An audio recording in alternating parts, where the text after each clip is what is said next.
So let's talk through the performance of every single Warhammer 40k faction on the tabletop, who's having a good time, who's struggling, and what units and detachments are people using to deliver victory for their armies.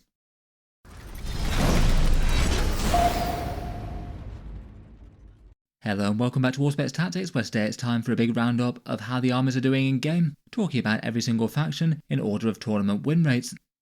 We've now had around about 5 to 6 weeks worth of data from 40k factions in open conflict after the big balance update. That happened in sort of early to mid-March, and since then there have been quite a lot of big events as well, plenty of super major style ones, and a good amount of time for a lot of data to be accumulated. There's plenty of places out there that track 40k win rates, things like Meta Monday, StatCheck 40k, Goonhammer's 40k Stats Center, Den of Fools for a bunch of RTT data, and Best Coast Pairings for tournament winning lists, and most of those at least have a few weeks of data now. There'll be links down in the video description if you want to check them out. For this one I thought we'd talk through the armies in terms of faction win rates at tournaments since the balance update, as perhaps the best rough and ready approximation of strength for the average Warhammer 40k player. Generally the factions that win more than they lose are doing rather well. Obviously they don't give the entire picture. They can be a bit skewed by the type of players that choose to play a given faction, a bit more randomness thrown in for armies with small sample sizes that don't have loads of people playing them. Different faction matchups against each other and different terrain sets that you're playing on will change things more, but in general it's still rated as the most helpful rough and ready metric for the average player who doesn't regularly top grand tournaments. For looking at a bit more top level success though,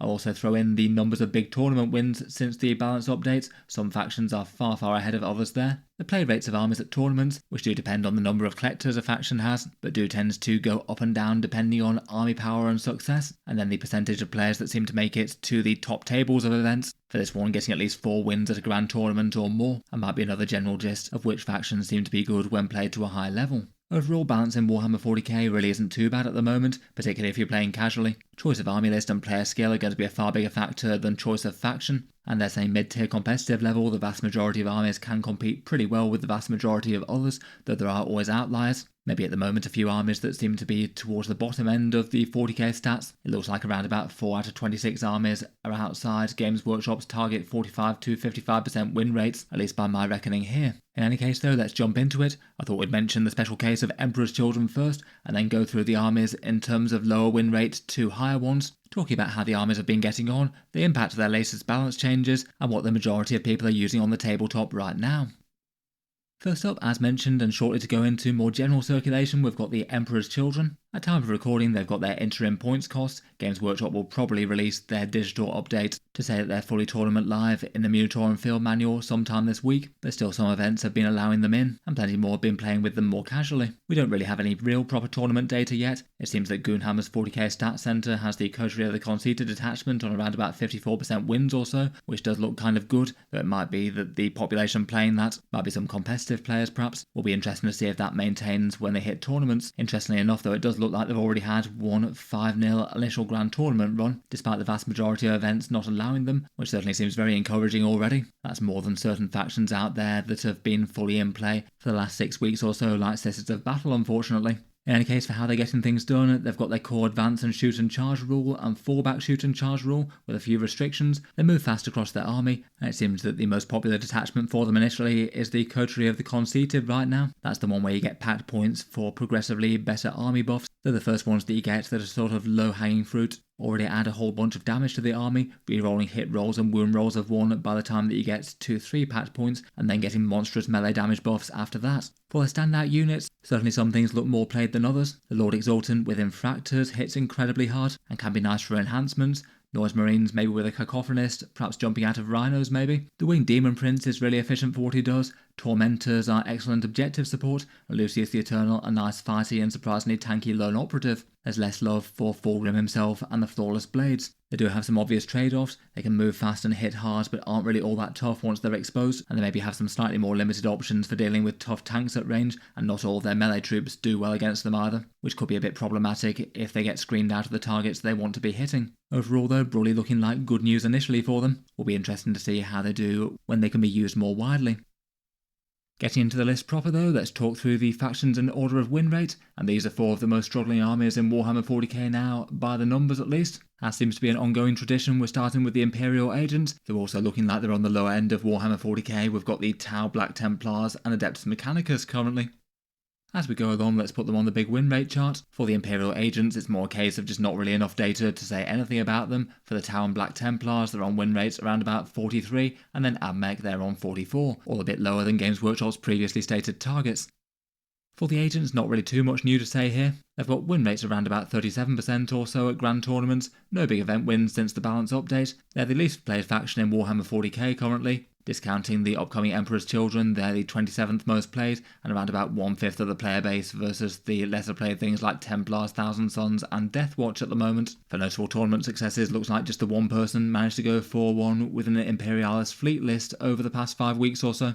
Last balance updates, they didn't really get anything much in terms of changes. The Collector's Assassin dropped down to 85 points to compensate it for no longer being able to 3-inch deep strike. That has made the Collectors a bit more of an interesting choice, though maybe just as much for allied armies as the Agents themselves. As before, it's not completely impossible to win with the Agents. Generally, people who've managed tend to go for the Imperialist fleet and do sort of clever objective play and board control sort of tactics, going heavy on the durable subduction squads, which are quite tanky for their points, Inquisitor Draxus for some lone operative goodness, multiple assassins who can swap between the different specialties depending on who you're fighting, usually a good number of Voidfarers as they make good use of the fleet movement shenanigans, and then maybe some Deathwatch veterans for the big reactive move stratagems. It's them and the Grey Knight Terminators for mainline damage output from the army, and then maybe backed up by some allied knights if you want some actual dedicated anti-tank. Their issues are the same as normal though, they really just need Games Workshop to actually treat them like a full proper faction if that's what they're intending. So far it doesn't really look like Games Workshop is going to try and make them good in their own right though,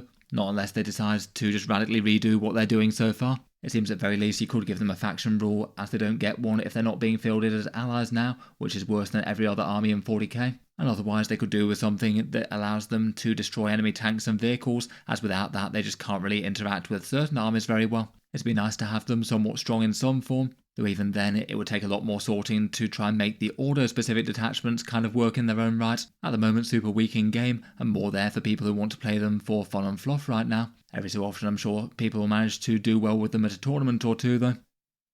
Also ranking kind of low, we've got the Tau Empire unfortunately, 43% wins currently, and they do seem to have been maintaining a fairly dismal win rate since early in the update. That's a 3% drop on last time, despite in theory at least having a couple of buffs from the last balance update, really quite cheap Crutox Rampagers at 85 points, and having the option of the experimental prototype cadre, though it doesn't seem to be one that's really been very strong for most people. There's been little to no Tau top tournament performance, only the one 5-0 run or tournament win since the balance update. They're played 14th most out of the 27 40k factions, which is really quite low for a popular faction like them, and one of the lowest ones in terms of ratios breaking into the top tables as well. Overall, it just feels like Tau need a bit more raw strength. Their internal codex balance isn't awful. Most of their detachments get pretty good use in good numbers. They're perhaps kind of impressively well balanced there. Since the update, a lot of people have been playing with the experimental prototype cadre, though as reflected in the win rates, it doesn't really seem to have been performing very well either competitively or casually. The army's a little bit underpowered in general, though most units are usable enough in strong lists if you want to.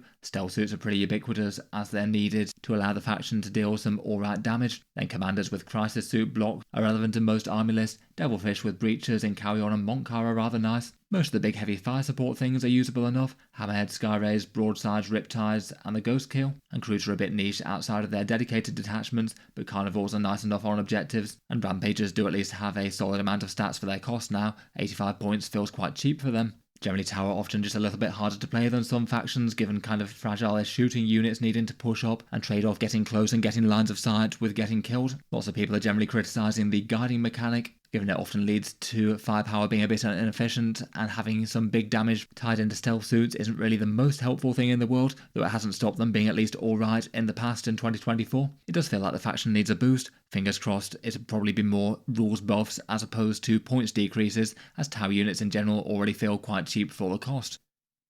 Before we move onwards and upwards with the list, I'll just give a quick shout out to the video sponsor in Titan's Terrain, which is one slightly unusual terrain set with a different sort of option for getting a battlefield worth of 40k terrain on the board, with their interesting sort of folding cardboard design. The basic idea is that you have a 3x4 grid of cardboard tiles, and that makes a 45 by 60 inch board, the right size for Warhammer 40k at 2000 points. Each one of those tiles unfolds and up pops a building, so you basically have an entire terrain set that can create an entire game board for more casual games that you can also fold completely flat, and it all transports in a box set the same size as a standard board game, and that's quite nice if space is limited to store it where you live, or if you want to, say, transport it round to a friend's house or something. Compared with the Games Workshop terrain set, it's way less expensive, though you could say that of a number of other options as well. And I would bear in mind that the sort of whole folding cardboard design does have trade-offs that come with it. I'll talk through them a little bit more at the end of the video if you're interested. Feel free to check them out, links down in the video description though. A big thank you to them for sponsoring the video. And they do have a bunch of different sets and designs, including more standard ruined cities, more verdant cities, and an interesting sort of Chaos Foundry one. Let's get back to the 40k armies though, and next up we have the Black Templars, again lower down the rankings at the moment, also on 43% like the Tau, again dropping 3% from pre-update, and just the one big tournament performance going 5-0 or better. It looks like they've dropped down to be the second least played army in Warhammer 40k at grand tournaments, with only the Imperial Agents being lower than them. I guess they are a slightly more niche collective faction, but I feel like they aren't usually right at the bottom of the barrel like that. For the few people playing them though, they haven't been doing too terribly at breaking into the top tables, 11th out of the 27 armies there. For their last balance update, they lost access to the sort of weird no Templar list with boosted Oath of Moment, though compared with maybe Blood Angels that didn't feel like that was quite so overwhelming for them, and they did have some nerfs to several Space Marine firepower units that maybe weren't too helpful. Not exactly very central units for the Black Templars, but a lot of Space Marines armies were taking, say, some Vindicators or Ballistas Dreadnoughts to back up their melee things. At the moment, for competitive play, basically everyone uses their Righteous Crusaders themed index detachment that does have some interesting buffs with the Vows, and then some good melee support, things like locking units in close combat or getting extra AP. The 10 Houses Bones can be quite nice, with a massive great big durable unit, maybe applying to a big squad of Crusaders or a unit of Assault Terminators or similar. For their unique units, I feel like most of them feel just kind of fairly costed as opposed to strong right now, unfortunately, and that maybe feels like it's one of the problems with not having so much to sell them versus the other chapters. Sword Brethren with either Helbrecht or the Emperor's Champion will still hit incredibly hard out of transports. Maybe with Impulsors, with Multi-Melters as a bolt-on, as a quite nice delivery system for them. They will cost a lot of points to be able to do what they do though. Big Crusader squads are still viable enough with maybe 10 Houses Bones or Grimaldus, though a lot of people seem to be using more 10-man squads now instead. And if you want, they can have some slightly unusually hard-hitting tank forces up close due to their bolt-on Multi-Melters. Overall, just feels like they need a bit more strength though. They've just had several balance passes where their unique units have gone up in cost by small amounts each time. Feels like they need the opposite of that right now though, with some small points drops to make their units just a bit more standout, and hopefully push them back up towards the mid-tier. Finally for armies, a little bit lower down the rankings, we've got the Adeptus Mechanicus, win rates of 44%, so -2 from prior to the update, again dropping off a bit despite having some small buffs in the balance pass. They had a few good tournament successes early after the balance pass happened, with 3 people having either won tournaments or won their first 5 games at a bigger tournament. They're actually maybe not doing terribly for play rate, 21st out of 27 factions is still low, but sometimes when they're lesser plays, they have been fighting for the very bottom of the barrel. Most average players haven't been breaking into the top tables though, only 14% of players going X1 or better, and that puts them 25th out of the 27 factions, very low by that metric too. For the balance updates, Belisarius Call and the Tech Priest Dominus both got a bit cheaper. The Dominus is still fine. Call seems to be appearing in a fair few more lists at 135 points. You do get a fair few stats for the cost, plus some handy enough small aura buffs. For the cheap cost he's alright, though I feel like it would be nicer if he did a bit more. For detachments being used in competitive play right now, the Halo Screed one is the most popular. That's the Grotma's sort of Tech Priest override one, where they assume command of different units for some powerful buffs. That's generally quite enjoyed because it supports the whole army quite well, as opposed to just a subset of them, as it is with the Skitarii Hunter cohort. The Hunter cohort's still doing pretty well in terms of performance as well though fewer people are playing it versus Halo Screed. The majority of the codex is at least fairly playable now. Battle line units are always there for their buffs to other things. Terraxi are rather nice for scoring. Infiltrators are basically auto-includes to screen and scrap for the midboard. The Scatros can be okay for a cheap lone operative for utility purposes. Both the Taser Dragoons and Iron Strider engines are interesting enough units for damage and fast movement. The Scorpius Disintegrator does anti-tank duties rather well now, probably the preferred one there. And perhaps in Halo Screed specifically, breaches with a Manipulus are rather good and can be made to shoot very very hard, and the Castellan robots have that unique enhancement that actually makes them fairly solid there. Overall though, it looks like they're maybe just lacking for a bit of raw strength. I guess maybe some sort of other rules buffs might not be the worst thing for them. I still feel like Admech players are probably not going to want cheaper points cost for them again. It feels to me like they're not enormously behind the curve, and clearly some people are having some good success with them. But overall they're still looking like they're in a position where Games Workshop could do with helping them out a touch. Moving onwards and upwards though, and here are some of the factions that also place kind of low on the list, but not quite so low as the first few. These ones are around about win rates 45 to 46%, though the majority of them have still achieved at least some sort of tournament success since the update, and in 40k in general, most factions aren't entirely out of the running. Out of these ones, the Astra Militarum particularly bucked the trend, despite having a low win rate for the average player, winning lots of big tournaments, so an army with a high skill ceiling, I guess. Putting them on the chart here, we've got Drukhari and the Sisters of Battle at 45% each, and then the Astra Militarum, Chaos Space Winds and Dark Angels all on 46%. Getting into those, and first up we have the Drukhari. They're a lesser played faction, 20th out of the 27 armies. They've dropped down a little bit compared with pre-update, down to 45% wins, sort of middling for breaking into the top tables at 16th out of the armies there, though a few people have managed to make them work at big tournaments. 3 people either having won tournaments or gone 5-0 undefeated for the first 5 games. Balance pass wise, they got some small buffs. Cabalite Warriors and Witches both went down 10 points, which I think were handy enough given that they're both units that get played, but was unlikely to do anything particularly major in terms of faction performance. For the armies being played at grand tournaments, it's a fairly good balance between Reaper's Wager and Sky Splinter Assault. Reaper's Wager being the sort of allied Harlequins one that you can get some big damage rerolls with, and then some really quite nice stratagem support for getting stuff into melee and hitting hard there. And Sky Splinter for its transport-based play, with potentially very, very long charges with the Lance keyword jumping out of things, and some nice other shenanigans with their skimmers. After several balance passes, the majority of units in the codex do feel really quite usable currently. For some staples, a Kronos is normally there to farm the pain tokens, Beastmasters to screen scout and annoy things in the midboard. Maybe Harlequin troops could be an option to do that with Infiltrate in Reaper's Wager. Cabalite Warriors and Venoms can be nice to swoop around and put sticky objectives on things. Witches with Lilith Hesperats can hit really hard in Sky Splinter or Reaper's Wager. Mandrakes are nice for board control and fading away to do secondaries. Scourges can inflict a lot of pain while not being shot back due to their jump shoot jump, and Archons are often pretty nice to command the host. Even beyond that, there's plenty more usable things. Overall, seems like the average Drukhari player isn't having too great a time with it though, even if some people are still managing to command them to success. They often are at least a somewhat high skill army. Lots of fragile units that can move really quite fast and hit somewhat hard, but if they get exposed they could get picked up really quickly, and I feel like there's maybe a bit of sense that being dependent on the allied Grotmus detachment isn't exactly ideal for them, even if Sky Splinter does fairly well as well. Next up, we have the Adepta Sororitas, the Sisters of Battle having a win rate of around 45%, which was an improvement from pre-update. This does seem to have worked out more or less how I might have guessed it would have. They did get some buffs at the last balance update, and it felt like it was going to be enough to make them no longer stand out worst army in the game, but maybe not really too much more than that. It doesn't look like people have been having good success at the tops of tournaments. They're one of the few armies that haven't got either a win or a 5-0 undefeated run. They're still one of the lesser played factions in the game. And it also looks like for the top table sort of metric, they're the second worst army there, only ahead of Imperial Agents, with only 11% of armies breaking to going 4 wins and 1 or better. For their army rule, they have their Acts of Faith, generating miracle dice and then plugging them into key roles. And currently the majority of Sisters players seem to be putting Hallowed Martyrs on the table as the way to play them, some nice character shenanigans, such as reviving Morven Val or other ones, the potential for damage buffs for damaged units, and some big melee control stratagems forcing your opponents to attack one thing. For their last balance update, they had a lot of small points drops to some slightly lesser played elite units. Big Seraphim squads dropped by a fair bit,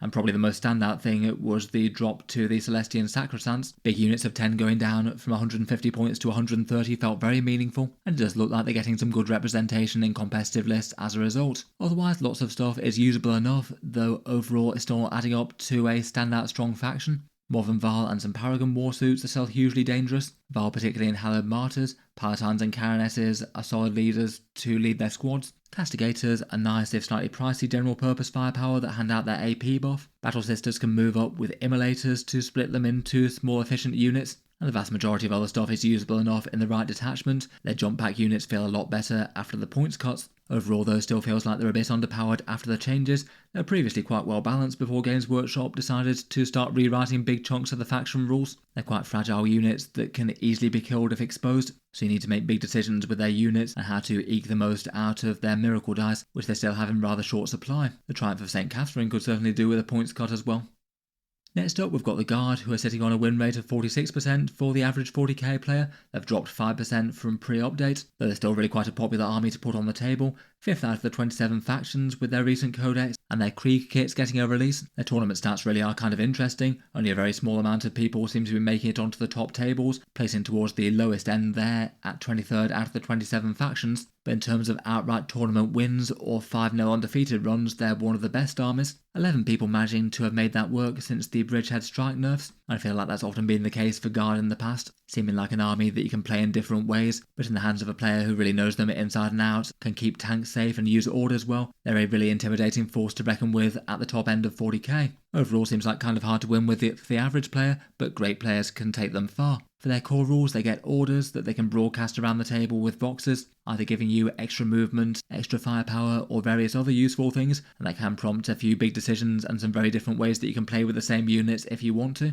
And then in general, the most popular detachments have been the Combined Arms detachment, with lots of lethal hits giving you flat more damage, reinforcements to recycle some Kazakin or something, and then the Hammer of the Emperor detachment, which is all very tank focused, getting loads out of armoured units with a chance to allow them to move up the board very quickly and hit things hard. Both of those seem to be doing well and also winning grand tournaments, maybe Combined Regiment doing a touch better. I noticed that their Mechanised Regiment also appears to have won a grand tournament too, which was fun. For their latest balance changes, they basically had the big nerf to Scions and the Bridgehead Strike. That was previously their strongest attachment and looked kind of problematically strong for 40k to be honest, but after the Scions went up and the Bridgehead got nerfed in other ways, it doesn't seem to be all that strong anymore. They also had a couple of indirect fire things nerfed as well, and the Combat Engineer squad getting worse. For notable units, Rogue Dawn tank commanders are basically auto-include in every list. Hard to go wrong with that much damage and good order access, usually backed up by some rotters. The Exterminator with its extra AP, the Battle Tank with its big rerolls, and the Vanquisher with its big anti-tank gun and being cheap. They're some of the most favoured variants. Cadian shock troops are worth having for their sticky objectives and are often combined with a command squad and Ursula Creed for some wide-reaching regiment orders and cheap stratagems. Scout Sentinels and Hellhounds can further buff firepower, while also chipping in a bit of damage of their own. Kashan Jungle Fighters and Gaunt's Ghosts can be good to do objectives. Taurox is full of Kazakin and nice as a big damage punch, potentially driving through walls and Hammer of the Emperor, and plenty more beyond that is all very usable, including some big chunky infantry squads as well if you like. Overall still seems like maybe the biggest issue is being a slightly hard army to play, needing to balance expending infantry on the front line and getting your tanks up with good lines of sight, and also stopping them from being screened out, tagged in combat, or just outright killed on the front line, so needing a good balance of the two there. Next up, and also on 46% wins, we've got the Chaos Marines, more or less in the same sort of place as they were before. They're still doing alright at doing well at big tournaments, for either tournament wins or undefeated runs since the balance update. They're a well played faction, being the 8th most played army, though again seems to be on the lower end of things in breaking into the top tables, 21st out of the 27 factions by that metric. The balance update didn't really change too much for them. Small points cuts to the Forge Fiend and Lord Discordant, the Predator Annihilator going up a bit, and I guess they were affected by a few of the Demon datasheet changes as well, which they sometimes take as allies, particularly Nurglings. For their army rule, they get Dark Pact, so basically sustained or lethal hits to amp up their damage whenever they need it, at the risk of some mortal wounds. And in tournaments, they generally tend to be taking the Creations of Bile and the Renegade Raiders for the most part. Creations of Bile being the nice sort of melee rush one with some amped up stats for their Space Marines. Possessed are all very good in that. And Renegade Raiders both moving fast and hitting hard against things on objectives. The extra AP is quite helpful to a bunch of units there. Otherwise, Pact Bound remains all very played with the big damage buffs from amped up marks, and plenty get played beyond that, including Soulforge, Veterans and Chaos Cult, though maybe not quite so common or so successful. For standout units, Chosen or Legionaries and Rhinos tend to be staples. Cultists are hard to pass up with sticky objectives, Allied Nurglings are really handy, screening out the midboard, and Bikes are very efficient for their speed, durability and damage overall. Generally they tend to be backed up by some heavy firepower. Vindicators and Predator Destructors in particular. Obliterators are alright. You can do big synergy things with Abaddon and maybe a Hellbrute if you want to do some big rerolls and Dark Pacts. And Creations lists tend to go really big on the sort of melee rush things, maybe some Warp Talons or Chosen and Possessed. Lots of good options there. Cypher's often in the mix as a fighty lone operative, and Fabius Bile is just pretty efficient in himself, though extra auto-include in Creations. Again, like the Guards, seems like the average Chaos Space Marine player aren't really having reliable success, or at least finding it a little bit less easy to win with compared with the average Warhammer 40k army. They're not hugely behind the curve. Creations maybe does have some downsides with a slightly random detachment rule, and the army might not be crazily durable on the whole, a fair few units sort of paying a premium for the Dark Pact's damage buffs that they get, and perhaps having a few mortal wounds chip in against them from time to time when the packs get failed. Overall though, still not in an awful spot, and certain players have certainly been managing to make them win tournaments still. Lastly, for armies at this level, and we've also got the Dark Angels, win rates of 46% as well, again dropping 1 from prior to the update. Some top event performance with 3 tournament wins or 5-0 undefeated runs, a sort of middling play rate of 15th out of 27, and again on the lower end of factions for the top tables metric. They didn't really get any major focal changes in the last update. They did bear the brunt of a few Space Marine nerfs, Vindicators and Ballistas Dreadnoughts, and a few others going up. They can't use the Stormlance reactive move for the line as well. The Fire Discipline getting cheaper for Gladius could be a small boost to them. For detachments being used for them in competitive play, Gladius still seems to be the most popular, and they got 1 event win with that, or very nice for Advance and Charge with their fighting melee things like Deathwing Knights and Inner Circle Companions, which often tend to be the primary damage dealers of a lot of armies. Stormlance Task Force is the next most played for them as well. Again, those on-foot infantry really enjoy Advance and Charge, and that can also help out some of their Ravenwing units as well. And for their Codex detachments, most of them are rather overshadowed, though the Company of Hunters seems to have been the one with the most success, some people managing to make Ravenwing Command Squads and Black Knights do well there. Otherwise, besides their fighting elites, Azrael is still basically auto-include, huge value with his command points and unit buffs, and in just about every list. Outriders and Invader ATVs have unusual prevalence here, given some mounted synergies in 2 of their popular detachments, and Lionel Johnson is solidly playable in himself, not in every single army list, but certainly a big problem for melee armies with his fights first. I still say probably my biggest criticism of the Dark Angels are their unique detachments still remaining underpowered versus the Codex ones for the vast majority of army lists. It'd be really nice to see the Unforgiven Task Force, Inner Circle, or Lion's Blade one being somewhat good. Fingers crossed Games Workshop could update them at some stage, and also beyond Azrael and the Lion, the other ones of their unique characters are rarely played at the moment, they could all use help. Moving onwards and upwards though, and perhaps for some of the more mid-tier armies, these are ones that seem to be hitting win rates somewhere between 47% and 49%. I rate these as generally fairly well balanced armies in Warhammer 40k, though might have their own internal balance problems, particularly Space Marines, and realistically aren't at all far from the sort of 50% midpoint. Putting them on the big table, and here we've got Orks, Blood Angels and Space Marines on 47, Thousand Suns on 48, though not with much data, and then World Eaters and Tyranids on 49. For the Space Marines, they're always one of the more complicated things balance-wise. It looks like Games Workshop's nerfs for them last time round have dropped them down to 47% from around about 50 or so, though their armies still seem to be doing well at the tops of tournaments. They're the 3rd most played out of the 27 factions behind Aeldari and Custodes, though their armies still seem to be doing rather well at breaking into the top tables, being 10th by that metric out of the 27 armies, and getting quite a lot of either event wins or undefeated runs, being one of the top armies there with 12, which is still impressive even for the amount of people playing them. In their strongest form, Space Marines are still one of the stronger armies in 40k right now on the top tables of tournaments. Realistically though, this still hides the fact that it's kind of Ultramarines and the rest. Competitive Space Marines at the moment is in general just Ultramarines with Guilliman. Some people daring to play other things for variety, but that's the staple and everything else is more abnormal. For their last balance updates, Marnius Calgar went up 10 points and Uriel Ventris had his Centurion combo nerfed, so Games Workshop did take some shots at the Ultramarines but left Guilliman untouched. Otherwise they decided to raise the cost of a few fire support units, Vindicators, Ballistas Dreadnoughts, Predators and the company heroes that Marnius Calgar likes to hang out with. They did have a few drops as well though, Fire Discipline, 80-point Blade Guard and Devastator Centurions getting a bit cheaper, so it wasn't quite all one way. The updates did feel like they took some shots at both Ironstorm with the vehicles and Vanguard with the Centurions, and as a result it does seem like Gladius has taken off as quite a lot more significantly more commonly played than the rest, with its multiple turns worth of doctrines, reactive moves and lance melee stratagems and a fair bit more. Ironstorm and Vanguard are still doing fine though, tanks and sneaky Space Marines respectively.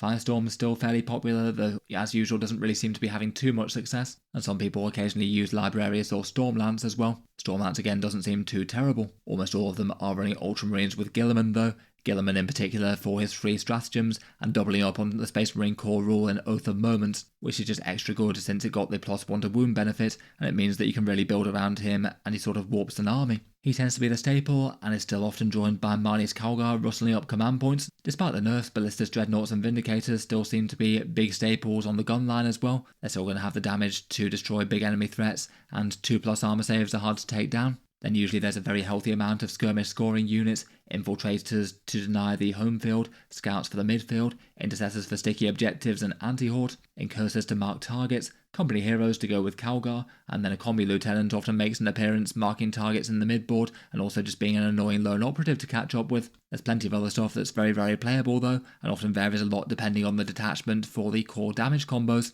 Vehicles and Tech Marines are going to be better in Ironstorm, Centurions and Inceptors better in Vanguard. I still say the biggest problem for the Space Marines is the Ultramarine dominance, though it is quite nice that the boosted oath gives them good reasons to be taken over their divergent counterparts now. It just feels to me like Games Workshop missed the mark with the last balance updates though. It really felt like Guilliman should have been increased and other units either kept the same or getting cheaper to compensate, and hopefully aiming for the point where Guilliman is a sufficient points cost to be a maybe choice not in literally every army list, and the other units are sufficiently strong so you've still got a strong Space Marine army if you don't pay the investment for him. Fingers crossed they'll get it better next time. Next up, and we have the Orks descending from up on high. Win rates are around about 47%, though that's just over basically a sort of week and a half worth of data, given it's not been so very long since the Mordaka nerf, where Games Workshop basically did an emergency balance patch to stop the greenskins from shooting everything flat. As a result, it's hard to directly compare them on the stats to the rest of the armies, given that there's just less data for them. It looks like there were 4 tournament wins or 5-0 undefeated runs for things other than Mordaka since the update, which still isn't bad going given its dominance really. At least for the first week or so after the Mordaka nerf, it still seems like they're doing alright at breaking into the top tables, though that could be very variable data just given as there just haven't been that many games played yet. For their gameplay, the Orcs' core mechanic is a whole load of greenskin violence backed up by the War, giving them their 5+ invulnerable save and big surge and extra violence getting them into combat, and the last balance changes to them first introduced Mordaka and nerfed the Tactical Brigade and Tank Busters that were doing rather well before, and then, as mentioned, the emergency data slate nerfed Mordaka, swapping around the detachment rule that instead of obscene amounts of damage, it now just makes you a bit faster at moving around the board while shooting, and also nerfing that War stratagem. As a result, it seems that the majority of Orks appear to have shifted back to Warhorde, which looked like it might be the obvious one. Lots of nice greenskin violence with Ghazghkull and friends.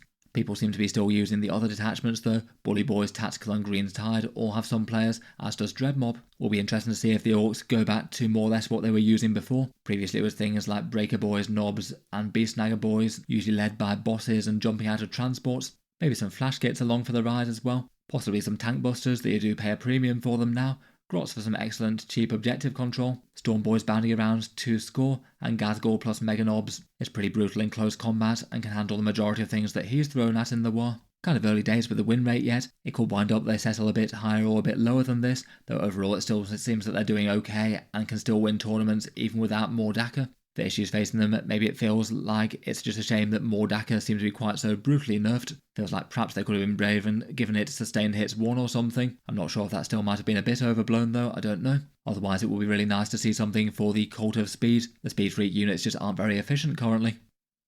Next up, and having dropped down a bit, are the Blood Angels. Previously they had tournament win rates around about 51, though it now looks like they're more on 47. Again, have won some tournaments though. 3 top event placings since the update. A fairly middling played faction at 11th out of the 27 of them. They seem to be doing worse than average for most players breaking into the top tables of tournaments, with only 14% of players losing 1 game or none. For detachments using competitive play, it still seems that the vast majority are using the Liberator Assault group, to not really any big surprise.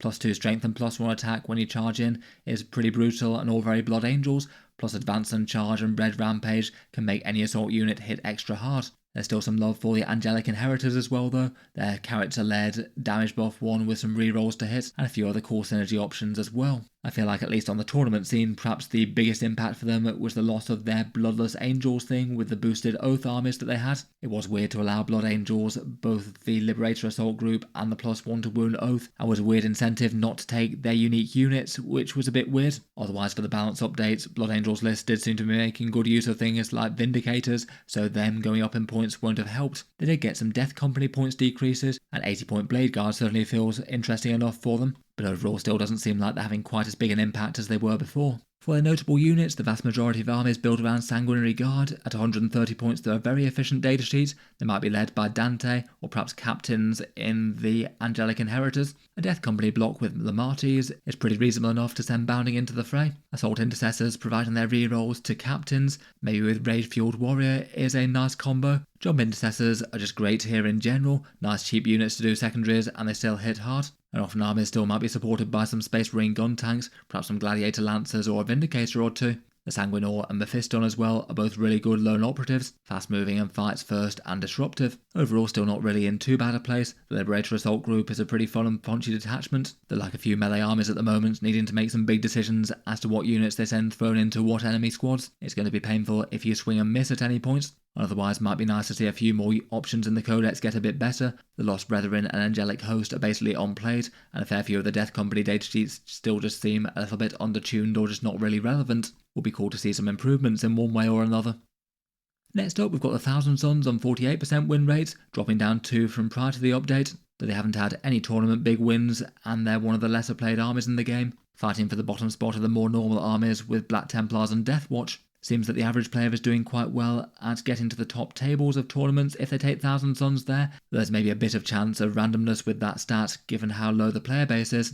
Their army rule is the Cabal of Sorcerers, where you generate the points for some nice spells, doom bolts and debuffing armor saves, and a bunch of other fun stuff like double moves. And then generally people use the Cult of Magic with their Kindred Sorcery to make their Psychic hit extra hard with their Psychers and Magnus. The Umbralific Crystal is nice enough to teleport some things about, and the other enhancements are great for their Kabbalistic Ritual manipulation. Being able to double up on them is quite nice, and having a big damage boost for an Infernal Master can be scary too. For the latest balance updates, the Mutalith got a small nerf, they got some cheaper Scarab Cult Terminators as a bit of a balance out. Still doesn't seem that the majority of people are going too heavy on those, still sticking with the Psychers and characters to rustle up a whole bunch of Cabal points. The lists have been quite cookie cutter for quite a long time now. Magnus as an auto-include in Pride of Place, then a cast of sorcerers led by small Rubric Marine squads for the most part, usually with Warp Flamers as some scary damage dealers and objective grabbers in the midboard, some cheap chaff units to screen out. Cultists, Zangor Enlightened or regular Zangors are still fine, and then often still a Mutalith Vortex Beast or two, providing a bit of muscle, some durability and extended range on rituals. I feel like people just maybe aren't quite so super excited to put them on the table at the moment. They basically just feel like a more costly version of the army that was played a while back, and are still maybe one of the harder armies to play right in Warhammer 40k, particularly making sure that Magnus is both a relevant threat in the game and doesn't just get immediately brought down for too little investment. Plus there's a lot of big options with what you could do with the Kabbalistic Rituals and their points, with perhaps less obvious decisions as to where you commit those, and things that you could maybe get right or wrong. It still doesn't seem like Scarab Cult Terminators are seeing much competitive play despite repeated points cuts now, but seems that the next update for them will be their Codex, with the arrival of new detachments and those Sekitar robots I guess, so hopefully that could breathe a bit more life back into the Dusty faction.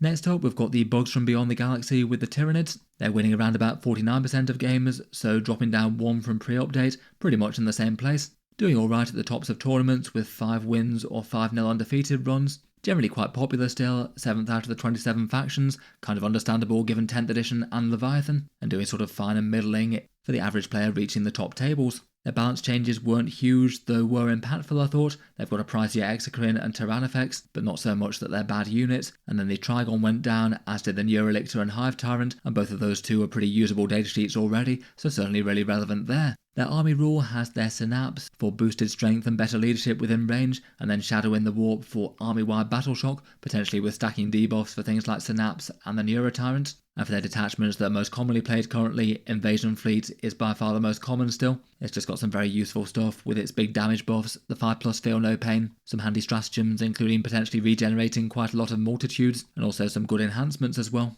After that, Crusher Stampede, Vanguard Onslaught and Assimilation Swarm are all doing well, fairly good play rates and alright success in games. Tyranids certainly feel like one of the better balanced factions in terms of army choice right now. The other 3 are a bit niche. Some people have been playing the Synaptic Nexus, but less so the other ones. Again, after multiple balance passes, most Tyranid units are at least somewhat usable. Maybe for standout things, the big shooting bugs are nice enough, Exocrines, Maliceptors and Tyrannifexes, maybe backed up by a walking Hive Tyrant for Onslaught. All 3 variants of the Lictor are great in their own ways. I think it very rarely makes sense to not to take at least 1 or maybe 2 of them, and some go far heavier. Gargoyles and Hormagaunts move fast with a bunch of OC. Eurotyrants are popular enough to have hovering around for their Shadow in the Warp buff, plus being a cheap efficient monster beyond that. The Norn Emissary is nice enough to have on the front lines with its big durability and strength 10. Biovores are basically auto-include, throwing out mines for secondaries and interference, and Vanguard lists are maybe the most different compared with most armies, going heavy on the Brood Lords and Genestealers in particular. Overall, Tyranids feel like they're in a pretty good and well-balanced place right now. Maybe a few things still lacking, like the Toxicrine and the Flyers and the Spore Assist datasheets. Ranged Warriors will be quite nice to see a little bit better as well. They do very much still seem to be relying on the big gumbugs like the Exocrine and Tyrannifex though, just because they don't really have too much alternative to those. The small points increases were definitely felt a bit there. Moving on, and all very topical at the moment, to the Valiant Sons of Khorne in the World Eaters. As we know at this point, their codex is going up for pre-order very shortly, and that looks like it's going to change things quite a bit, so these stats reflect their performance of the index over the past few weeks. Win rates wise, they've been pretty well balanced. 49% wins, which is pretty well the same as it was pre-update. They've had a bunch of solid tournament performances, with 4 either undefeated runs or event wins, around about middling played out of the factions, and kind of similar for their chance to reach the top tables. For their core army mechanic, they've got the Blessings of Khorne with the 8 dice and the 2 buffs allowed, either big damage buffs in melee or lots of speed or feel no pain, though apparently the latter 2 options are going to be going away with the codex update. For their detachment choices, pre-codex they've got the choice between the Berserker Warband and the Vessels of Wrath, both of which seem to be at least fairly well balanced as 40k detachments go. The Berserker Warband giving you damage buffs on the charge, plus some really nice stratagems. Auto advancing 6 is great with advance and charge on offer, plus a few good damage dealers, and then the Vessels of Wrath has its focal character or champion buffs, nice damage enhancements and good stratagem support, though having to focus on just a few units at a time. For standout units, Angron is basically auto-include in Berserker Warband, maybe a little bit more than maybe in Vessels of Wrath. Generally, armies like to have some pretty massive scouting danger, often with Lord Invocatus scouting a ton of 8-bound forward, maybe some Berserkers in a Rhino with a Master of Executions, or perhaps Khan, and then usually going fairly heavy on the Jackals to sticky some objectives, and maybe some expendable spawn to do some trading type things. Currently for army issues, they're always going to be a bit of a slightly monodimensional melee rush of one sort or another. That's what they're all about. I would say that maybe their Berserkers are a little bit less emphasised than they feel like they should be. Hopefully when points and things shake out, they'll still be a powerful army in the upcoming codex. At the moment we know unit profiles and things, but not points. Angron's special rules have been toned down, but his points might have dropped to match that. The 8-bound are looking very general purpose and dangerous, and the Berserkers have some interesting rules buffs on their datasheet, but also are reportedly dropping down to strength 4. Hopefully when everything shakes out, it'll still be an interesting and balanced book. I guess not too long before we get some more official reveals of that though. Moving onwards and upwards, and here we have the armies on either 50% or 51%, 7 different armies here, and as ever really quite nice to see a good amount of armies balanced around about the midpoint of Warhammer 40k. Realistically, these aren't really much higher than the ones mentioned in the previous section. Here we've got the Grey Knights, Leagues of Votann and Space Wolves all on 50% wins, and then the Adeptus Custodes, Death Guard, Genestealer Cults and Chaos Knights all slightly ahead on 51. On a nice balanced 50% wins, we've got the Grey Knights first. That's pretty much unchanged from where they were pre-update. They've won or placed highly at a few tournaments with 4 there, and maybe a slightly lesser played army, 17th out of the 27 factions. They appear to be perhaps the single best chance to reach the top tables. Apparently Grey Knight players more likely than most to come out of tournaments looking rather good. For their core rule, they get their teleporting, units returning to reserve, then deep striking back onto the board, which can be handy for doing objectives and just keeping up the pressure on the enemy. And in general, most people seem to be playing with their Warpbane task force, the sort of purify focus one with the big rerolls within their zones of control, particularly giving some big damage rerolls to Dread Knight shooting. Some people are still playing their teleport strike force though. It looked like someone's won a grand tournament with that over the past few weeks, and last balance update didn't really change up too much for them. Purgation squads not being able to get the Warpbane rerolls while firing indirect, and interceptors dropping down just a tiny bit. For Grey Knight armies at the moment, Dread Knights tend to be in good numbers. The main way that they can deal with tough stuff both at range and melee. Purifiers can hand out the rerolls in Warpbane. Terminators and Paladins are both efficient enough, particularly for their stratagems and synergies, maybe backed up by Caldor Drago in particular. Interceptors are nice with their fast moving and their move shoot move type things, and it's certainly worth having a strike squad or 2 for the sticky objectives. Overall they seem to be in a fairly well balanced place. The vast majority of their unique units pretty playable, and the teleport rule's an interesting one that allows good scoring. Maybe a few lists feel a bit on the samey side at the moment with the Dread Knight focus, though maybe that's not too unexpected with a slightly small model range as they have. Won't be too very long before they get their codex in any case. Next up, we've got the Space Dwarves with the Leagues of Votann. Again, they're on 50% wins, so pretty much unchanged from pre-update. They're a fairly middling played rate and sort of middling chance of breaking into the top tables. Only a couple of either tournament wins or 5-0 undefeated runs though. In their 10th edition format, they tend to be fairly straightforward to play and perhaps to play against. That's often meant that they've had alright win rates, but not really quite so much top tournament performance as some armies about this level. That army rule gets you the Eye of the Ancestors, 2 judgment mark enemy units that slay your kin, and also mark 2 of them for extra judgment at the start of the game. give you +1 to hit and wound against those targets. Then the vast majority of people are playing the Oathband detachment, not really many people using Hearthband, despite the last balance update basically being a buff to that, giving you 2 of the Judgment Marks units where previously you wouldn't have had any on that one. The Oathband does have some pretty good damage and defensive stratagems, such as Void Armor, the reactive shooting one, and the big sustained hits 2 shooting stratagem. Votann also seemed to be at least a somewhat cookie-cutter army build. The majority of armies tends to build around a core of Sagittars with high last beamers,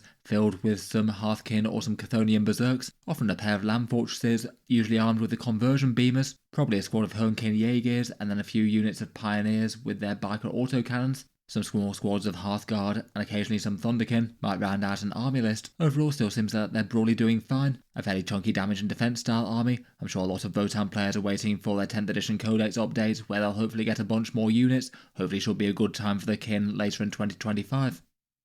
Next up we've got the Sons of Rus, also with a Codex very shortly on the way apparently. Again on an all very well balanced 50% win rate, very slightly up compared with pre-update where they were around about 47 or so.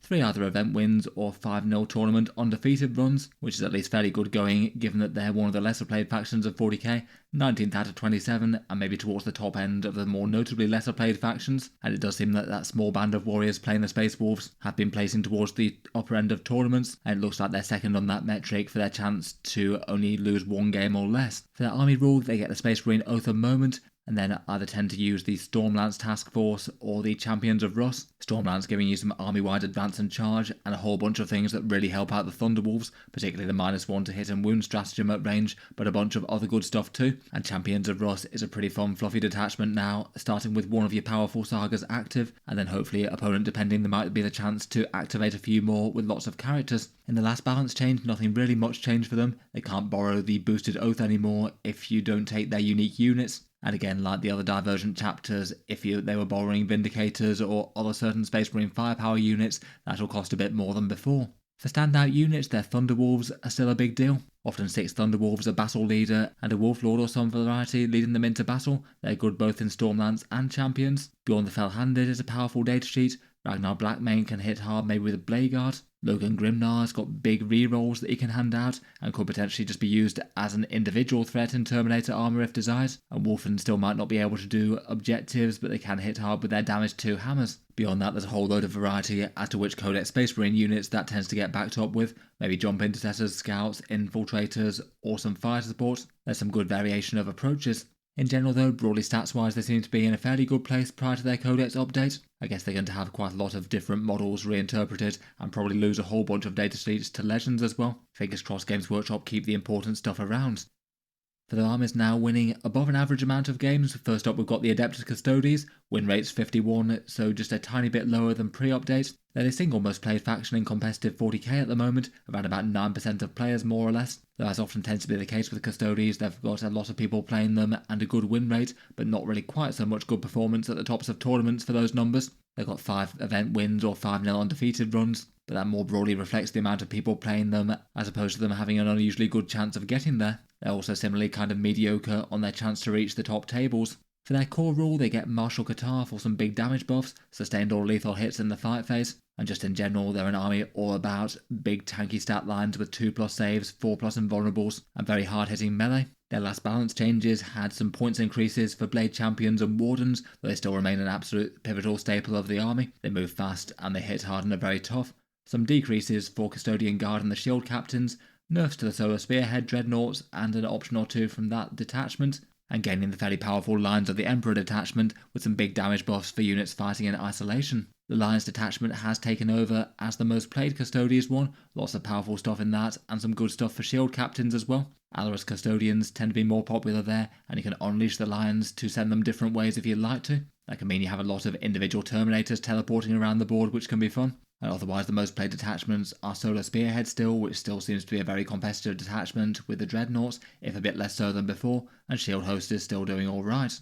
Otherwise, a lot of the Custodes roster is pretty playable. Inquisitor Draxus often joins Custodian Guard for a shrouded and very shooty unit. Sisters of Silence are handy to have around to score on screen. Caladius tanks provide big hitting anti-tank firepower, and the fast units, the Virtus Praetors and Venatari, are both very playable in their own ways. As ever though, maybe their biggest weaknesses tend to be that they're just a touch of a stat check army with a somewhat predictable sheer threat in the midfield sort of playstyle, and it means that armies with more subtle tricks might get the jump on them. As a result, they almost always tend to do better in slightly more casual 3-round tournaments or playing more casually. As seen though, they certainly can do work at grand tournaments in the hands of a good player with a strong list though.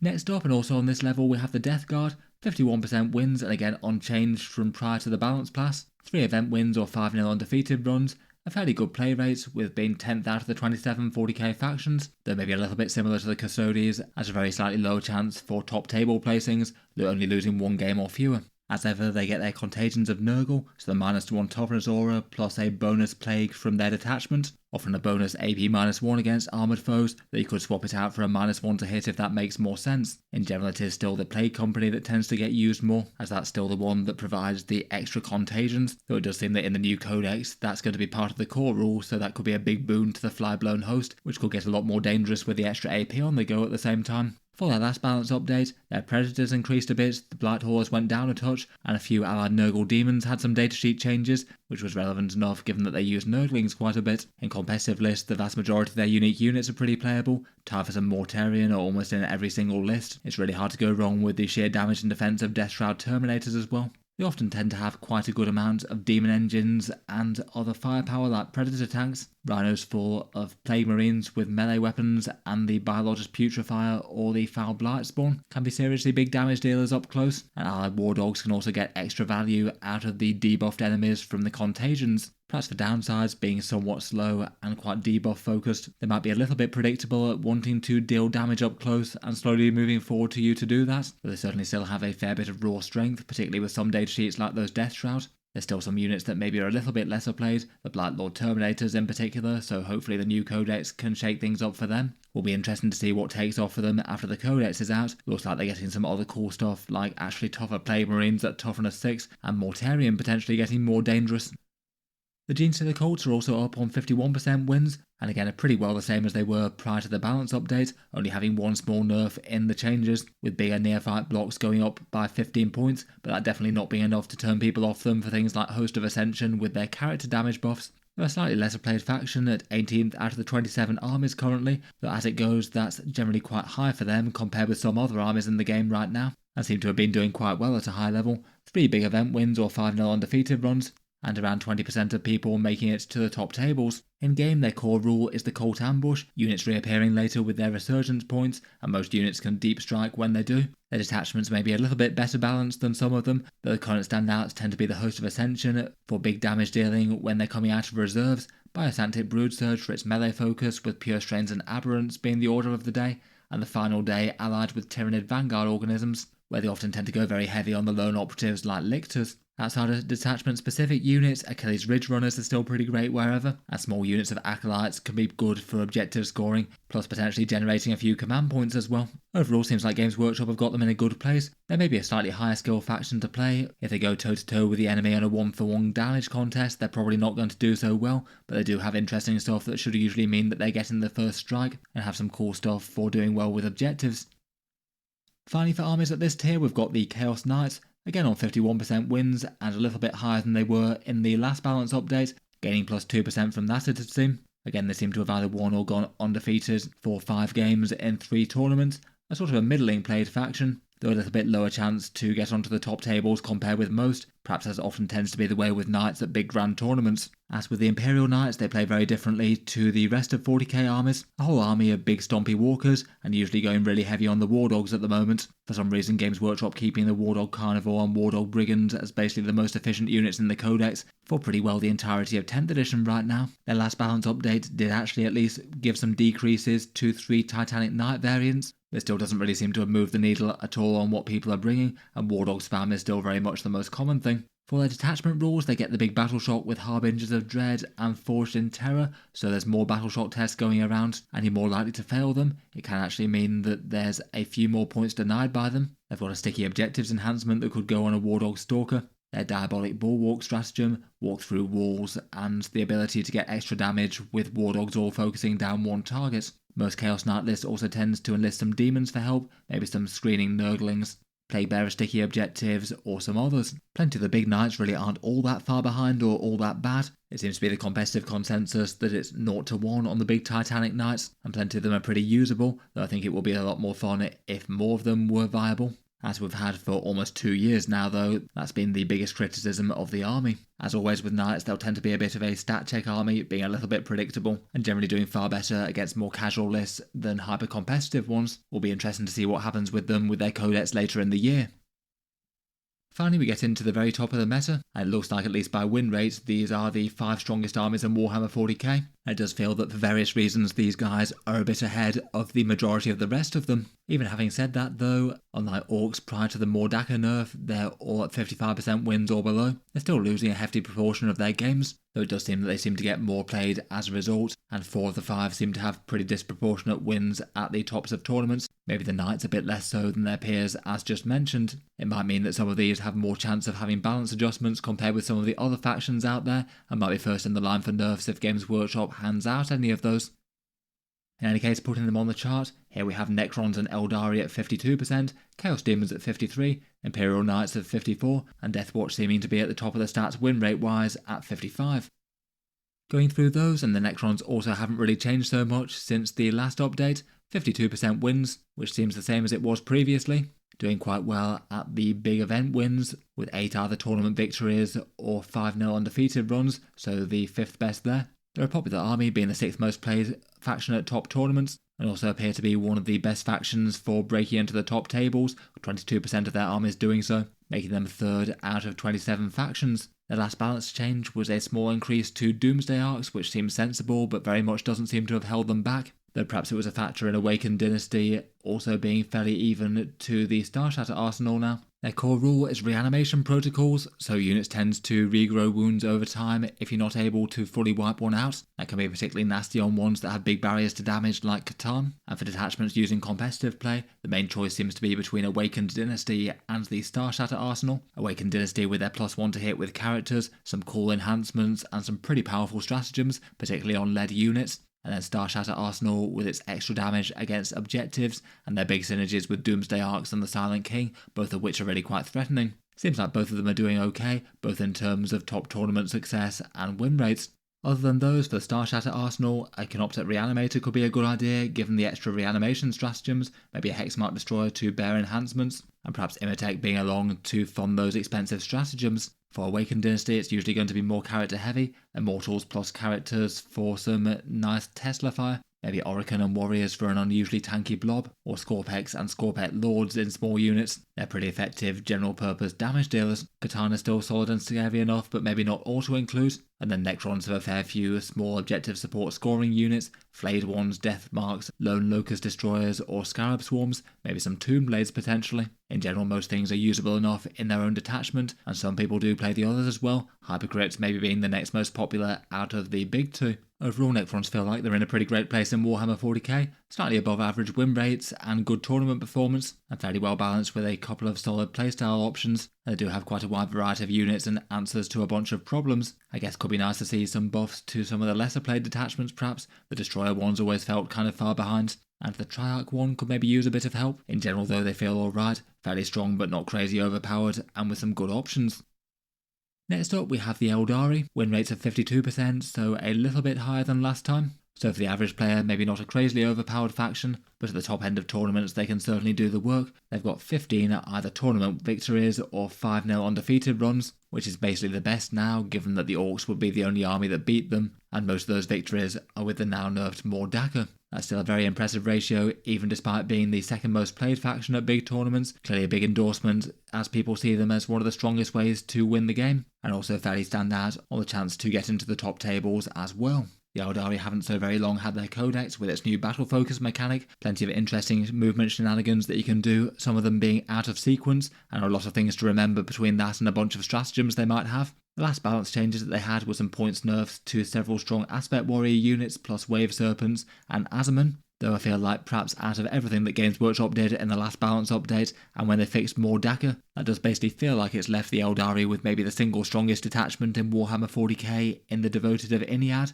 the Inari detachment, and this one's rather dominant for the Aeldari and has some enormous game-changing things, particularly the Lethal Intent move out of sequence one.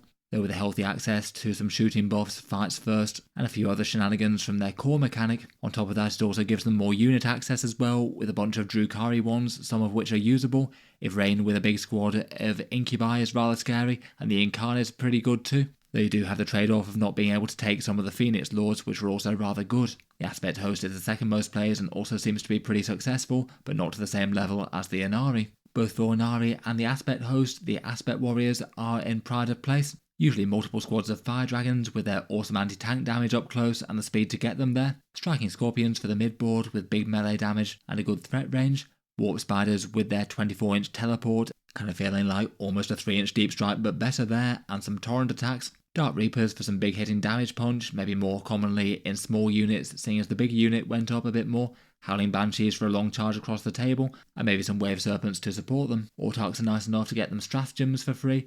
Wraith Lords are big hitting damage dealers, and I've got some nice fire support units such as the Shroud Runners. Outside of Inari, plenty of the Phoenix Lords are really quite usable as well. Lycus, Janezar and Fugan are all quite good fun. Overall, Aeldari and particularly Inari are certainly one of the factions to beat in Warhammer 40k right now. Maybe the biggest difficulty is that they've just got really quite a lot going on, loads of good options and maybe a little bit harder to play optimally and kind of punishing to mistakes if fragile units get exposed. They also won't enjoy anything that can hit them with indirect fire on those fragile Aspect Warrior units or deep strike close and get lines of sight like Inceptors perhaps, though perhaps the biggest thing that's going to hold back the devoted of Iniad is that it almost certainly has to be in the crosshairs for balance adjustments when Games Workshop does another one. I guess they'll probably hit it rules wise, they're not impossible they could do points things as well.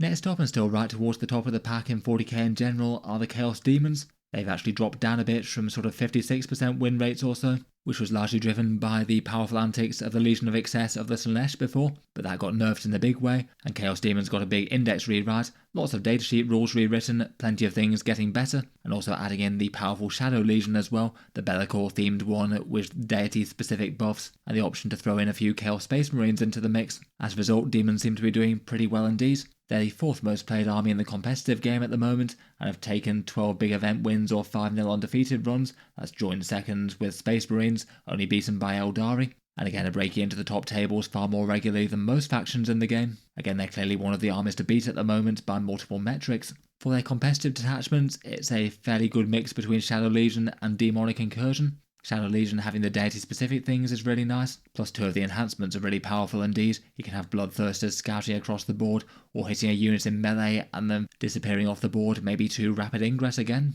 Demon Incursion has a bunch of more general support, particularly with things hopping on and off the board and deep striking close, and really good enhancements for the very powerful Greater Demons. For notable units, the Greater Demons and Bellicor tend to be the focus of the army. There's not really anything else that deals with tanks and heavies in the same sort of way that they do, and Bellicor can also shroud a portion of the army so it can't be shot at long range, which is really problematic for gun lines. Pretty well all the rest of the Greater Demons are interesting to a greater or lesser extent though. Bloodthirsters, Great Unclean Ones, Lords of Change and plenty of their character equivalents. Then for unit support, quite a lot of the Nurgle things are really efficient for that. Nurglings to screen the midfield, Plague Bearers for sticky objectives and a durable OC unit, and Beasts of Nurgle for cheap annoying scouts. Otherwise the Flamers of Tzeentch are rather good with their cheaper points cost and a bit of demonic fire. And Flesh Hands of Khorne are a really good nuisance and scoring unit with their newfound ability to fade on and off the board. Overall looking like a strong faction at the moment. Probably one of the biggest worries for them is some uncertainty about their future, given that Games Workshop haven't bothered with giving them a codex for 10th edition. That could put some people off playing them, though it's certainly not stopping people on the tournament scene right now. We might also get some rules revisions for them, either with balance pass things, or just some more wide-reaching revisions of the Demon Index, given the deity codexes are on the way. It certainly feels possible that some things could change for the worse for the demons, either from balance or other things in the near future. Second from top, on the win rate front, we've got the Imperial Knights. They've got 54% wins, which is slightly increased from last update. Though as ever with the knightly armies, they tend to do far better on the win rate metric versus the top tournament performance, only having won 3 big events or gone 5-0 undefeated for 5 games in a row, and fairly well bang average at their chance of getting into the top tables. They're being played a fair bit though, 9th out of the 27 factions of 40k, so as ever looks like they're an army that's absolutely stomping sort of the mid-tables of tournaments, smaller tournaments and casual play, but not winning grand tournaments quite so much. The Imperial Knights don't bother with any of the battle shock shenanigans of the Chaos and just go for raw damage and defense. Their core rules giving them a 6+ feel no pain on their knights and some big rerolls for some scary attacks. with a fair few of their things from the Noble Lance doubling down on the damage and defense style things. For the last balance updates, the Castellan and Valiant both dropped down to 480 points, and the Collector's Assassin is a bit cheaper to ally in if you want a minimal cost lone operative. The Castellan was playable enough before, so that was helpful, though I'd still say it's far from auto-include. As with the Chaos Knights, it seems like there's a bit of an overemphasis on Arbiter spam for Imperial Knights compared with their past. It was a bit of a curious choice when Games Workshop dropped the points on both Warglaives and Helverins by 10 points, when they were already perfectly playable before, and Knights were still pretty solid as a faction. That means there's been quite a few more armies that have been going very heavy on the Armigers and maybe just taking one big knight, often Canis Rex. Though they're definitely not quite as mono-build as the Chaos Knights, some people are still running 2 or more Titanics. Plenty of the rest are really playable as well. The Atropos, the Lancer, the Errant, and the Castellan are all pretty notable ones, and a few of the others are also pretty good. They do often tend to take a little bit of agent support, maybe a Calidus Assassin to leap around the board doing secondaries, maybe lone Minister and Priests for minimal investment units, or some of the smaller squads. Overall, the Knights seem to be in a pretty strong position at the moment, probably about as good as they can hope to be, one of the strongest win rates in Warhammer 40k. Very, very scary indeed at maybe slightly lower levels of the game, even if they're still not going to be taking down quite so many grand tournaments as some. Finally, we've got the Deathwatch, and it seems that their win rates are just nosing up towards the very top of Warhammer 40k. 55% wins does put them slightly higher than the Imperial Knights, though it is maybe a slightly less reliable figure than some of the others at this top kind of level, as they are one of the least played armies in the game. Besides Imperial Agents, it's kind of them, Thousand Sons and Black Templars that make up the lowest levels of play, so it does mean that the fact that they're actually nosing out right at the top could be at least a little bit down to chance, though they are very clearly very strong. For their small player pool though, they've certainly been making big impacts at the tops of tournaments. They're one of the ones that's most likely to make the top tables, placing 4th out of the 27 armies there, and 3 of their players have either won big events or gone 5-0 undefeated for the first 5 games. That's really quite an impressive amount of numbers for an army as infrequently played as they are. As Space Marines, they use the Oath of Moment rerolls, and then maybe more so than just about any other chapter, they're very much locked to their Black Spear primary index detachment, which got a lot more useful with the advent of those Primaris kill teams coming back in style. Nice teleport maneuvers, some big damage buffs, and some very scary enhancements indeed. In the last balance update, it wasn't the biggest changes for them. Their small Terminator units went up 10 points, though they still remain very playable with their multiple Cyclone missile launchers. A few Space Marine fire support choices were nerfed a bit, though it didn't tend to be something that they relied on so much. Devastator Centurions dropping down to 165 points for 3 was kind of interesting for them as well, as now they're the only army that can teleport them around the table for 1 command point, so you can have 330 points of very efficient firepower, just phasing around the board, blasting stuff off the table. Otherwise, besides them, loads of lists use Deathwatch veterans with a Watchmaster, a very dangerous unit up close. They've got good threat range with the Watchmaster special rules, plus some free stratagems. They're often jumping out of rhinos to get to their foes. A character with the Thief of Secrets relic is often a good idea. The Judas here does particularly well with that, and he can also pair well with the Deathwatch veterans. And otherwise, for their scary kill team units, the Talon Strike one dropping in from the sky, the Indomitor with its big Gravis and its fairly punchy shooting, maybe with a Gravis captain for that, and the Deathwatch Terminators are still good, really good users of the detachment stratagems and the mission tactics. For biggest weaknesses, they maybe feel like the army that isn't the easiest one to play. Big blocky 10-man units mean that you have to make big decisions, really commit to taking out some things, and if they bounce then you could be in a very bad situation indeed, and you might just have a few less units to do things like secondary objectives, though the teleporting can help with that. I feel like we'd probably get more people playing them if Games Workshop hadn't had quite such shaky support for the faction recently, rolling them into Codex Imperial Agents, and then only taking them out to fan pressure probably has a lot of people very apprehensive to collect them in a big way until we get some sort of Primaris Deathwatch veterans or something that shows they're sticking around for a bit longer. In any case, seems like it's been a good time for the Black-clad Xenos hunters recently, and they've been strong since their index came out, and notably so with their big victory at the Las Vegas Open. In any case though, that's the top end of 40k talked about, so let's take a look at a few of the overall rankings. For raw numbers of Grand Tournament wins, these are the armies that have been taking the top spots. Orks are well ahead of the pack with 26, but most of those were with more DACA, so kind of aren't really quite so relevant anymore. It seems that the Aeldari are next after that, kind of unsurprisingly with the Devoted of Iniad, and then Guilliman Space Marines, Demons with Shadow Legion and Incursion, Astra Militarum, and Necrons follow along after that. There's still a few armies that really haven't won all that much. Tau, Black Templars, Thousand Sons and Sisters all trailing the pack here, which is kind of funny that Emperor's Children have already got the jump on some of those guys, even though they've been not allowed in the vast majority of tournaments. For another take on tournament wins though, I thought it could be interesting to weight the number of Grand Tournament event wins per player. This will obviously be a bit blocky and arbitrary, given just how few Grand Tournament winners there are, but for this one it has Deathwatch and then Aeldari as the first two, with Chaos Demons, Astra Militarum, Space Marines and Necrons all also placing high, but then also joined by a few lesser played armies that have done quite well at Grand Tournaments, Admech, Space Wolves and Drukhari in particular, and maybe have a little bit more confidence of the more high played armies for those metrics, certainly Aeldari. Guard, Space Marines and Necrons look like pretty safe bets if you want to have a good chance of taking down tournaments. It's also kind of notable that armies like Custodes and Knights are right at the bottom of the pack here. They have got some tournament victories and have got some very impressive win rates, but despite that there's not really so many people outright winning grand tournaments with them. Otherwise, here's the order of play rates at big tournaments. Custodes, then Aeldari, Space Marines and Daemons leading the pack, then Astra Militarum and Necrons not far behind. Basically the bottom ones from Space Wolves down to Black Templars feel like they're kind of notably less played than other things, and of course Imperial Agents right at the very bottom. Here's the armies with a high chance to break into the top tables, with only one defeat or fewer. Grey Knights, Genestealer Cults, Space Wolves and Necrons doing well there. Interesting to see some other strong factions doing rather well, and certain others doing less well. The Guard are right at the bottom by this metric. Seems like Guard players either do thoroughly mediocrely or win tournaments and nothing in between. This one maybe does feel a bit more random than some of them though. Finally, here's the overall win rate graph. Overall not too terrible as 40k game balance does. Definitely a few factions that need some help towards the bottom of the pack though. But overall in the fight for the top place, there's lots of armies that are at least in contention, and plenty of things that are in the sort of mid to upper mid tier below that can certainly punch up. Let me know your thoughts on them down below. How have your factions been doing on the tabletop recently? That's the end of this one, but before I go, I'll just give a quick shout out to Titans Terrain, the video sponsor. As mentioned earlier, one way to get some pop-up 40k terrain on the board very quickly.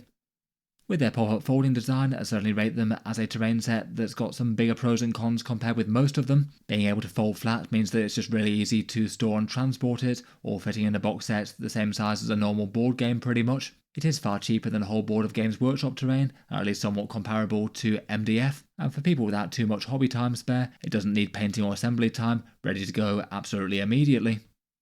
For potential disadvantages, it is a bit less sturdy and hard wearing versus plastic or MDF given that it's made of cardboard. Being designed to fold flat does have some trade-offs, and it can be hard to put things in the top stories of buildings as well. The grid layout does lose a bit of flexibility. You can get a bit from rotating things, but might be handy enough to have a few bits of extra terrain just to break up some firing lanes. An extra wall or two might not be the worst there. Obviously it doesn't really make tournament-approved layouts, they're very much going for the more casual gamer-style market. For their sets, they've got a Forgotten Furnace one, which is all Chaos Glowing Runes and Foundries. Here's the price sets for their regular box set offerings. Then there's the Shattered Hive one, which is maybe a bit more of a standard ruined city, lots of armoured containers and bombed out buildings and things. And finally there's this Overgrown Capital, more verdant ruins that could be appropriate to maybe Grimdark 40k or fantasy games. Each of those also has an expansion centerpiece set as well, a ruined cathedral or an infernal spire depending on which set you've got. They're sold separately and sort of are made out of two tiles pushed together to make one really big building. In any case though, thanks to them for sponsoring another big video, and feel free to take a look at their stuff linked down in the video description if you'd like to check them out. In any case, I'll leave this one there for now. Feel free to subscribe to Auspex Tactics if you'd like to see more like this. I'll certainly keep the regular 40k videos coming, with new ones out just about every day. Finally, if you have been enjoying all the videos on the channel, I would just like to mention that Auspex Tactics does have a Patreon page as well. You can support down there in the video description if you'd like to. Channel patrons get a few advantages, such as seeing certain videos early, regular votes to see what sort of things happen next on the channel, and automatic entry into the regular prize giveaways and things. In any case though, an absolutely massive thank you for listening, and I'll hope to see you guys next time.